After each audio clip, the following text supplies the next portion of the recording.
صورتحال ہے کہ ان پر گرفتار کیا جا رہا ہے، ان کے راستوں سے اٹھایا جا رہا ہے، ان کو بیوی بچوں کو ہراساں کیا جا رہا ہے، پولیس دروازے پر کھڑی ہے۔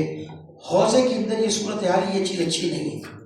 مجھے نہیں معلوم کون ذمہ دار ہے، لیکن جو بھی ذمہ دار ہے، دیکھیے حوضہ علمیہ ہے، یہاں طلاب پڑھنے آئے، اچھے برے لوگ ہر جگہ ہوتے ہیں، ہوں گے۔ اگر کوئی طالب علم میں کوئی ایسا آدمی ہے 1 2 3 4 10 50 100 ہوں گے بس، اور کیا ہوں گے؟ یہاں طالب علموں کی تعداد 2000 کے قریب ہے، تو آپ 100 50 جو بھی ہیں ان کے لیے کوئی قانون بنائیے، کوئی میکینزم بنائیے۔ لیکن اگر اس طرح حوضے کے اندر چھاپے مارنا، سرراہ علماء کو گرفتار کر لینا، یہ تو اب میں جملے نہیں کہہ سکتا، یہ تو حوضے کے اوپر ایک سوالیہ نشان رکھا جا رہا ہے۔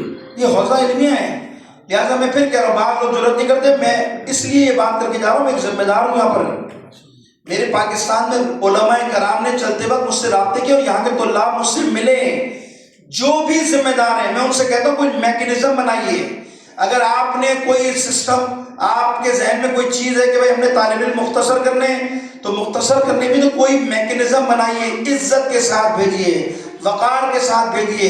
اس طرح اٹھا کر طالب علموں کو جیل میں ڈال دینا، ان کے بچوں کو خوف زدہ کرنا، ہراساں کرنا، یہ تو ان کے مستقبل کو آپ داغدار کر رہے ہیں، یہ تو مستقبل ان کا بیچارہ خراب ہو رہا ہے کہ بھئی حوضہ علمیہ نجف کے اندر طلاب گرفتار ہو رہے ہیں۔ اب یہ تو نہیں پتا کیوں گرفتار ہو رہے، لیکن وہاں جو تاثرات جائیں گے اس سے پورے نظام جو ہے آپ کے حوضے کا وہ متاثر ہو رہا ہے۔ لہٰذا جو بھی ذمہ دار ہے میں ان کو ریکویسٹ کرتا ہوں، ان سے التجا کرتا ہوں، ان کو میں کیا میرے پاس الفاظ نہیں، میں ان سے کہتا ہوں کہ ذرا آپ اس مسئلے کو حل کیجیے، اس سے حوضے کا وقار مجروح ہو رہا ہے۔ اس سے زیادہ میں کچھ نہیں کہہ سکتا۔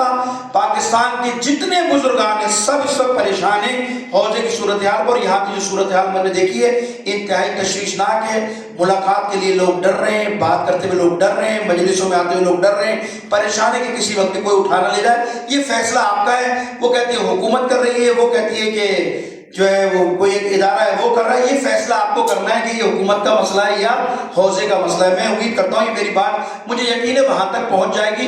میں ان کے بزرگوں سے بھی کہتا ہوں کہ آپ محبت فرمائیے، اس مسئلے کو بیٹھ کر حل کیجیے، یہاں کے سینئر علماء کرام کو بٹھائیے اور ایک میکینزم بنائیے۔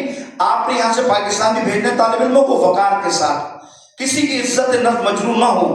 ہندوستانی اور پاکستانی دونوں طالب علموں کے ساتھ زیادتی ہو رہی ہے یہاں پر، لہٰذا اتنا میرا پیغام تھا۔ میں امید کرتا ہوں یہ پیغام وہاں پر پہنچ جائے گا اور اس پر بیٹھ کر زندگی سے کوئی راستہ نکالیے۔